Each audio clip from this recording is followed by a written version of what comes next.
Hello and welcome along to Mondo Chelloveck Movies. My name is John and this video is going to be what movies I watched in the month of September 2022. But first I've got an unboxing for you.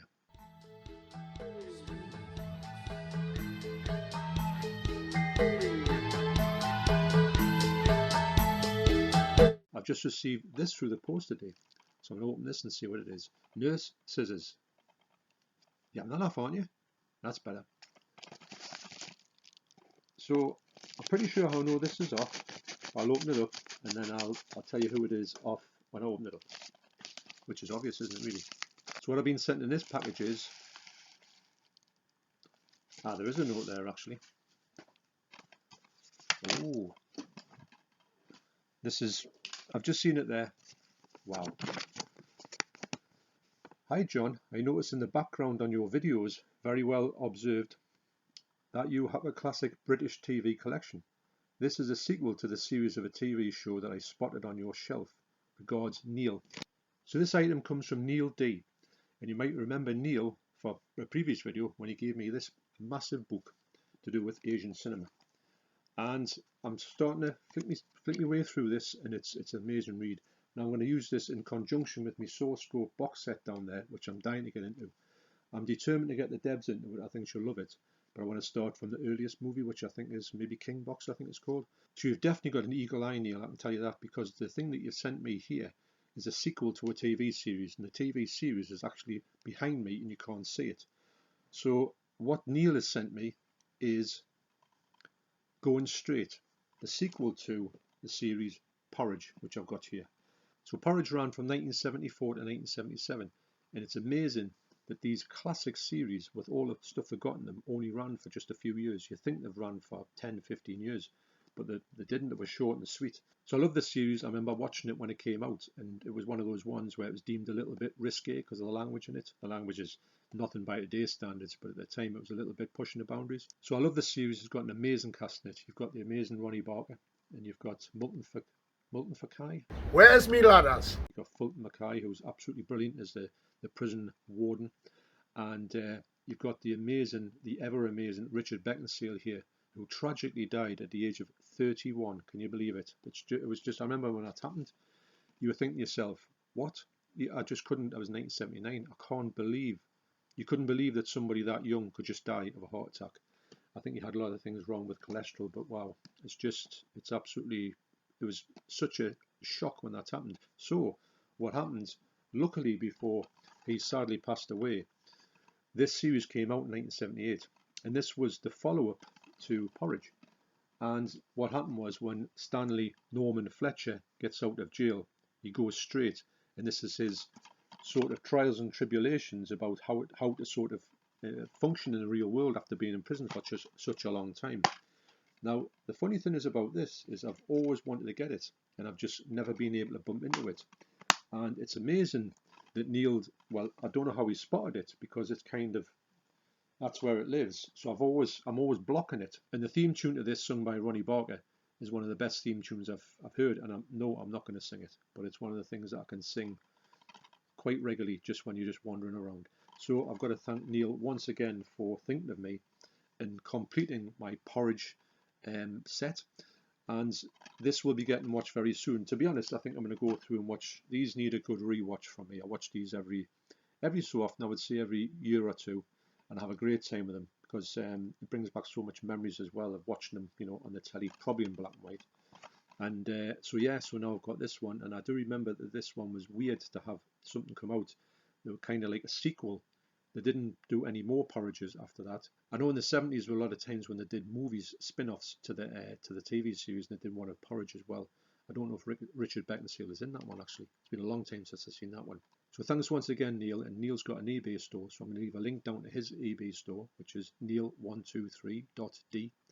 And so once again, thanks very much, Neil. I really do appreciate that, mate. And you played a blinder there, because this has been high on my to want list but never to get list. So thanks once again, mate. Appreciate that. Cheers. So thanks once again to Neil for sending me that classic TV series. And to be honest, I can't get the theme tune out of my mind now. So first up, I watched The Changeling.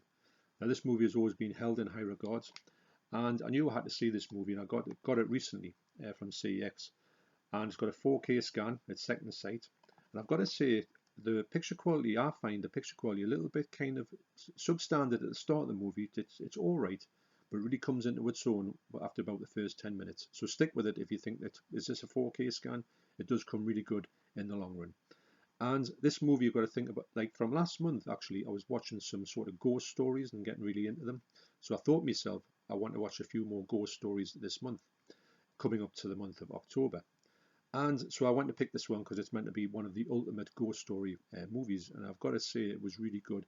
I wouldn't consider this was like a frightening movie, but I do think that it was really, really well done, and I think it was really well acted. George C. Scott, who's always good in everything he does, he plays a great part in this movie. So what George C. Scott wants to do, he wants to try and find out why this presence is in the house, and it's got some quite good twists in it as well, and it's a really well put together movie. It's great as well because you've got this really good haunted house setting, and when you look in the special features, you find out they just had to build this house. It didn't exist, so they built it. When you look at it, you would never know that this thing was like a facade. So this movie was a really well put together ghost story. I wouldn't consider it to be sort of scary. I would consider it to be a bit creepy in places, but I can understand why people do like this movie and speak highly of it. So that's The Changeling. So keeping on the ghost story theme, I've had this movie in the collection for quite a while, never got around to watching it, so I thought this is the perfect time to watch it because I'm really into these ghost stories. So I watched Ghost Story, aptly titled. And this movie it's another one of these movies that everybody talks about. Everybody tells you that it's got some really good jump scares in it, and it does have some good jump scares in it. And it's quite a strange story in a way, because what happens, these elderly gentlemen get together and they discuss this incident that happened way in the past. And what they do is the people in this town, they're quite well respected, they start to sort of die. That's not really a spoiler because this happens at the start. And what they do is you go back and you see what happened in the past to sort of create this thing happening to them at this point in their like elderly lives. And I like the way they've done that because it's quite different to see these people, and then you go and find out the backstory of them like later on. You get used to these people, the big stars in here: Fred Astaire, Douglas Fairbanks, John Houseman, Melvyn Douglas. I mean, you've got some great talent in here.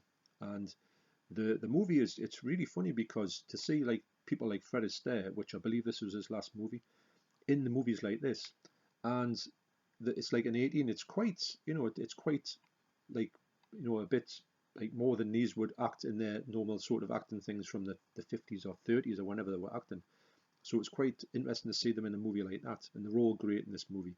And to be honest, if Fred Astaire at this point had wanted to play an elderly Stan Laurel, he would have been a dead ringer for him. It was quite spooky in a way. But I thought this was a great movie. It's very highly regarded, a bit like The Changeling. And I do urge people to go and get it. It's a second sight. Is it a 4K restoration? It doesn't say on here, but I know that it does look really nice. And it's quite a clever little eerie story. So that's Ghost Story. So next up, me and the Debs watched A Quiet Place Part 2. Now we loved A Quiet Place. I'd watched that previously, and I said to Debbie, "You've got to see this movie," and she was a bit kind of reticent about it, but she really enjoyed it. So after quite a while, we watched a Part 2. I've got to say the first one is the best one, but this one follows on really well from the first part. It's kind of just like a continuation on. Imagine watching these two in one go. You could really do that because they're not too long, and I think it had a lot of good like ways that this sort of progressed this story. And I'm interested to see how they do this third one, which I believe it's a prequel, which I kind of don't really know how they're going to do it, because they kind of do a little bit of a sort of prequel thing in here. But this, to be honest, if you like Quiet Place, you're going to like Quiet Place too, and I think that they're a good companion piece to each other. And I can't wait to see how the story goes, because I feel that this acting and everything, especially from the kids, was really good. And it's funny, if the kids go back to do the prequel, they're going to get a little bit older, so they're going to be older in the first film when they're supposed to be younger, unless they're going to do a bit technology on the aging and stuff like that. But anyway, so the picture quality on the ultra high definition on the Sky movies we watched it on looked really good.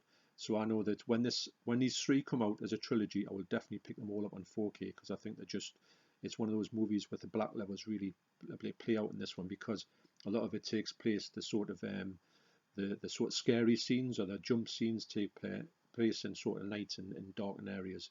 So it's for me, it was a great watch, and we really liked it, even though Deborah was hiding behind the cushion for most of the movie.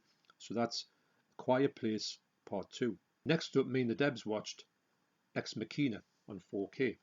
Now I've done a sort of review of this, and I'm going to leave a link down to it down below. So I'm not going to go too much into this, but me and the Debs love this. I'd seen this a couple of times. This was the first time that the Deborah had seen it.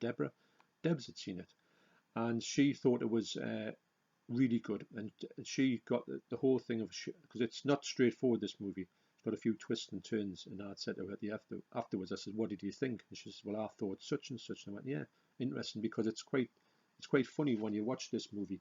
You can see kind of you can take it a couple of ways. It's not as straightforward as just somebody is a robot. Anyway, so I'm not going to get into any spoilers on this. I do urge anybody who hasn't seen this to check it out. It is coming out in 4K soon, and the 4K here, this is the American 4K.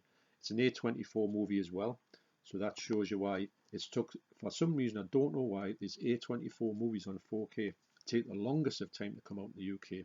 I don't know what that's all about, but it's coming out with special edition. I'm tempted to get the special edition. I'm definitely getting it anyway, the UK one, because this one freezes halfway through, which is unreal. But the 4K on it looks absolutely spectacular, and the levels, the black levels and the color levels on the OLED TV is just insane. So that's a really highly recommended upcoming 4K. That's Ex Machina. So next at the cinema we watched Jaws in 3D. Now this movie here needs no introduction. I've done a review of the 3D experience. I'll leave a link down to that video down below. And we had an absolute blast with this. It was so great to go back to the cinema to see this absolute classic from not seeing it at the cinema since 1975. And to see it in 3D was absolutely brilliant. I've got to say the 3D picture quality was absolutely stunning, but the 4K is another level above. And it was just so great to see this movie. I really hope that we get to see more movies like this. I do think that this movie was a bit of a revelation in 3D, just for the fact that they managed to get this 2D film and separate some of the people and have them roaming around in a 3D sort of environment. Some of the scenes were absolutely amazing, really standout stuff. There wasn't too many 3D gags where things come out of the screen, because it wasn't really shot like that. But I've got to say, we had an absolute blast with it, and it just made me want to watch. It's not as if you think, "Oh, I've watched that movie, now I don't have to watch it again for a bit." This made me think, I can't wait to watch this on 4K on my TV. So this movie is a movie that I can watch time and time again. It's one of my favourite movies of all time. And I'm so glad that I had the opportunity to see it in 3D this time around at the cinema. So that's Jaws in 3D. So next up I watched The Hills Run Red. Now this was given to me by my good friend Nige, aka Rockgod2004. I'll leave a link down to his channel down below. So last night we did another episode of the Video Nasties live stream. And I've got to say, these live streams are just going from strength to strength. They're getting really well received. And I want to thank everybody for stopping by and watching these ones and watching them on the catch up as well. They're doing really well, and we are so grateful and so pleased about how this is going. I'll leave a link down to that video, that live stream down below if you haven't seen it yet. And when I met up with Nige, he passed me a couple of things across, and this was one of them. And I thought, right, I'm really interested in that, because the story in this sounds really good. So in here, there's a documentary team go and try and find out the real truth about this movie that you can't see, and it's meant to have been a real killings and that. So they track down somebody who was in the movie, and they say to them, "We can get you like a copy of this movie, you can watch it." So what unfolds is the fact that this like team get mixed up with this like kind of gang. Don't want to give anything away, because it's got a few twists and turns, this movie, and they get drawn into what is going to be the next movie that this fella is going to make. And this movie is brutal. It is really gory. The killer in here, it's really good, and I was talking to Nige about this last night. It's got a really good spin on this whole who the people are and all that. It's I think that's one of the best things about it. There's a few things we both didn't. He said I didn't see this coming, and I said neither did I. But this movie is next level gore fest. It's amazing when you think about these movies that just come out, and you think if this had come out in the Video Nasties era, it would have been banned immediately, because of the stuff that you see in here. Some of the stuff in here is very cringy, you know, that people get done to them. You think, oh, can't believe what's happened to them. It makes your eyes water. So if you want a quite interesting gore fest with some twists and turns, this movie should be right up your alley. So I want to thank Nige once again for giving this to me. That's The Hills Run Red. Next up we watched The Edge of Tomorrow. Now this movie is the Blu-ray, and this disc, this cover, is the 3D cover. Got an amazing lenticular cover on there. Absolutely amazing. But we actually watched it on Sky Movies on ultra high definition, and I've got to say the ultra high definition on Sky Movies looked sensational. So I will be getting this one in 4K. I'm pretty sure of that. Now, this movie for me was a strange movie to start off with, because, and there's no spoilers for this, Tom Cruise, he always plays a hero for me, but in this movie he plays, basically when he starts off, he's an utter coward, which I thought, hang on a minute, this isn't really sitting right with me, the fact that this fella here, this character, doesn't want any part of this war, but he's like forced into this war.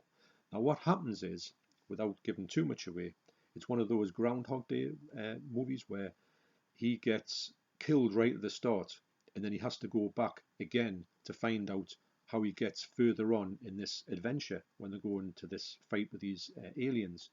So that's basically the movie, but there's a lot more to it than that. And so don't be put off by the fact that he seems to be an abject coward at the start of the movie, and he's very much not a hero or anything. But in the movie, he learns how to become a hero. So that's a good spin on it. So I think this movie is quite comedic in places. In fact, there's a lot of comedy in here. I wasn't expecting that, but I did think it was good. Also, the effects in here of the people when they're in the suits looks absolutely brilliant.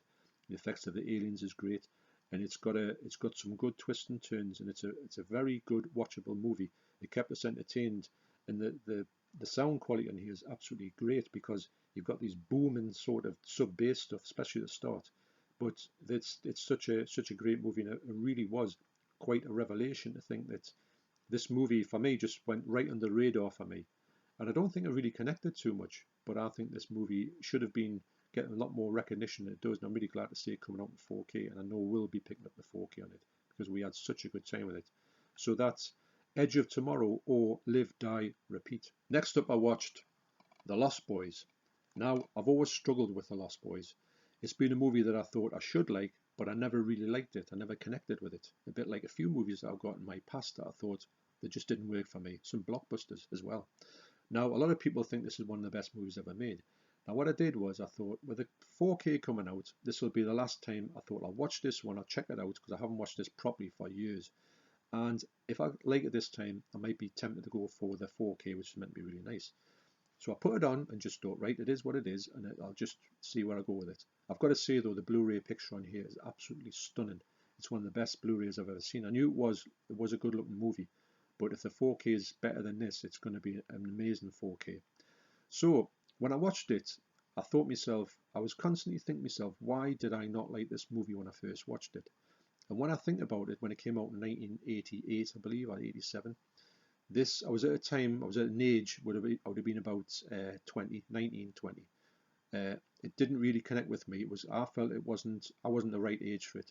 I should have been a bit younger when I watched this movie, because I thought it was more aimed at kids, if I'm honest, and because there's some child actors in here. But on reflection, I think I was massively wrong about that, because it's got Corey Feldman and Corey Haim here, who I think are two great that work together, and they're absolutely brilliant. And I want to get more of their movies, because they'll be coming out.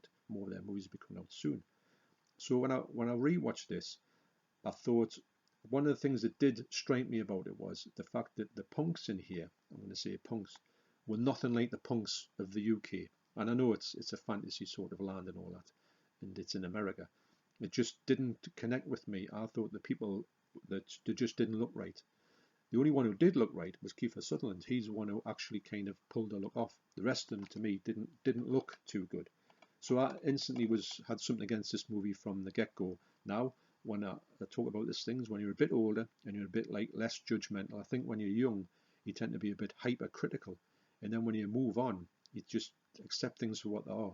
And to be honest, you might might have had this in the drawer and just says, right, that's me, I'm done with that, without going back to it. I'm glad I revisited it, because I did like it, I did enjoy it, I did get it, and I do understand why people like it. And yes, I will be getting the 4K down the line. And it is a great movie. It's got some great music in here as well, and some great performances, and it's a great sort of I'm going to say it reminds me of the Goonies in some way, for whatever reason.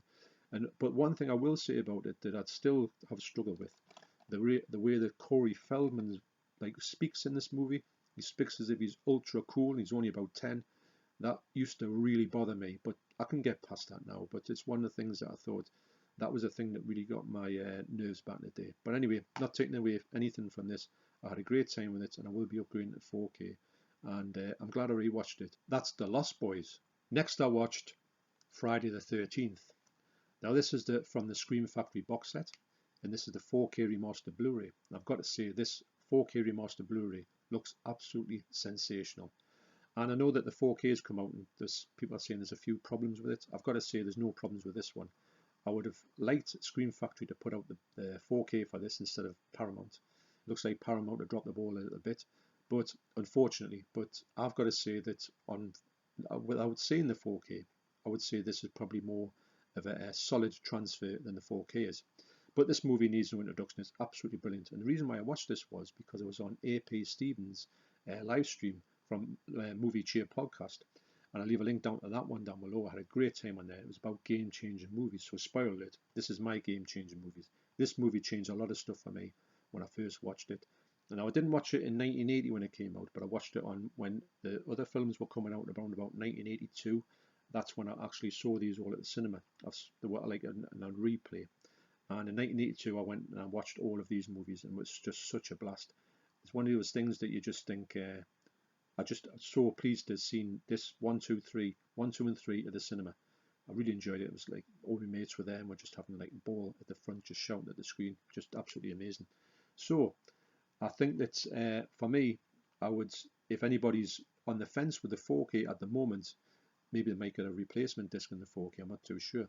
But maybe they haven't remastered it as well as they should do. But trust that this one here, but it is a region A locked, and you do need a multi-region player to get it, that this is absolutely brilliant. And I will be watching the rest of these Friday the 13th because it's a long time overdue. Got the box set a while ago and just haven't got around to watching it. So highly, highly recommended, of course. That's Friday the 13th. So next to watch a movie I've been after watching for a long time. Couldn't find it anywhere. I don't know if it's been released on physical, but I saw it on YouTube, so I thought I'd watch that.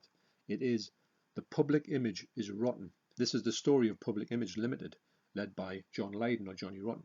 This documentary has some brilliant stuff in it. It tells the story from the inception in 1978, when it's formed after the Sex Pistols split. It doesn't really focus too much on the Sex Pistols in this one at all, even though in the middle of Pill, when Pill split up for a bit, he did go back to the Sex Pistols, didn't really talk about that, which I don't mind. And this it's got some really good performances on here. It tells a lot of stuff that I didn't know. I've followed Public Image and I thought I knew everything about them. But there's a lot of stuff on here I hadn't got a clue about. There's quite a few things in here that the lineups as well really shocked me to who was in the band and who was coming and going at certain times and why they got rid of some people and why some people didn't come back. I thought that was really interesting. And John Lydon, for me, he's a character and I like watching him. I have seen Public Image live and they were really good. Very loud as well, louder than I thought they were going to be.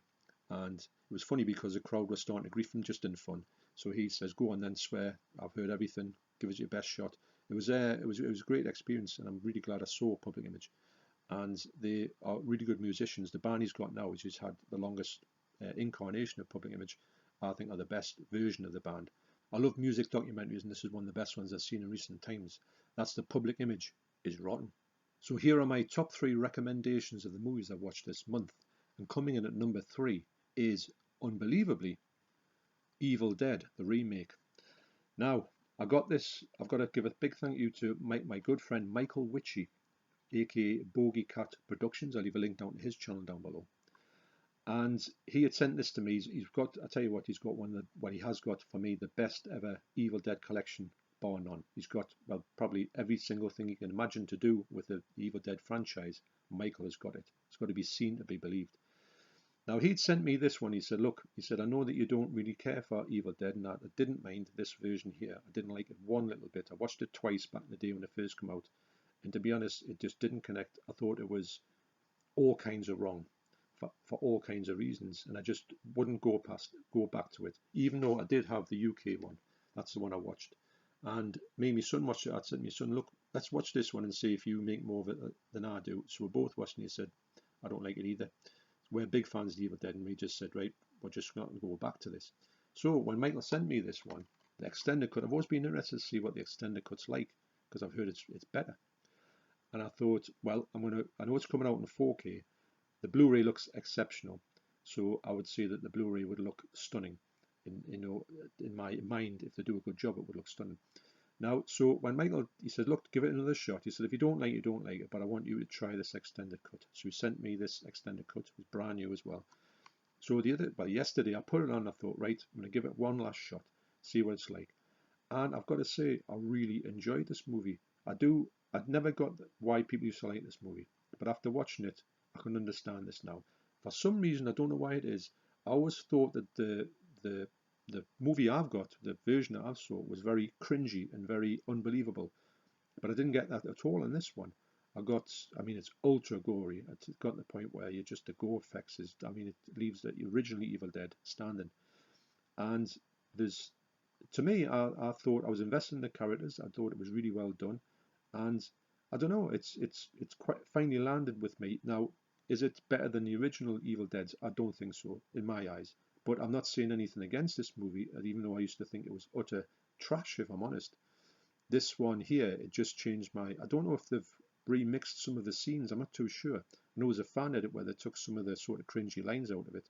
Well, I don't really want to watch the other one if that doesn't really sit well with us. I want to go back to it. But I've got to admit, if you're sitting on the fence with this movie like I was, I didn't even like it, try and find the extended cut, because it's a much different version for me in the feel of the movie. It's got some extra scenes, it's got about an extra 4.5 minutes in here. And you can tell this movie is like like a really good brutal watch. It's a good imagining of the Evil Dead franchise or movie, and I do rate it quite highly. And I want to thank Michael once again for sending this to me, because if he hadn't sent it to me, I probably would have never went near that movie again. And if I'd watched the other cut, I might have just said, right, that's it. Don't like this movie at all. I will never watch it again. But I will definitely be watching this. I do want to get the devs to watch this. So coming in at number 3, and big thanks to Michael Witchy, that's the Evil Dead extended cut. At number 2 in movie recommendations for the month is Cat's Eye. This is a revelation on 4K. I've talked about how good this 4K is before, and you have never seen anything like it. I can't get over how good this movie looks. It's absolutely spectacular to look at. And the movie itself, it's like in 3 parts. You get the first part that's about a bloke trying to quit smoking. You get the second part about a bloke who has a bet that he has to try and do about this fellow who always bets all the time. He wants to bet against a lot of things. And the third one is tying up about the whole thing about this cat. And I'm sure Drew Barrymore plays a few different parts in this movie. But it just looks and sounds absolutely amazing. But the stories in here, I can't wait to actually show this to the devs. I think she'd really like it. It's not really, I wouldn't call it like a horror movie at all, but it's got horror elements in it.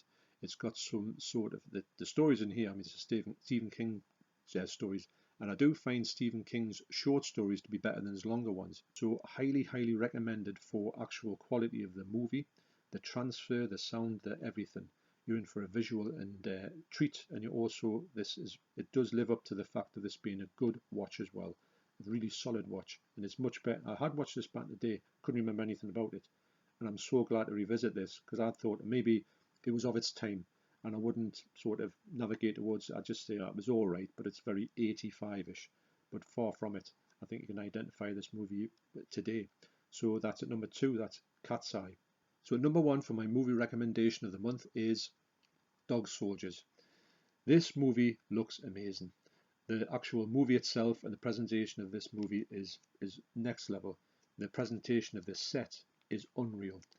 Now, I went in this movie thinking that I had seen it a long time ago. I had no recollection of it. I remember that the print on the DVD looked really awful. And I knew that I've heard a lot of people saying that this is a good print, and I can't believe how good this print is. I know it's a 16mm or super 16mm, so it always has limitations. It's not the best looking 4K, but this movie is the best looking you will ever see it.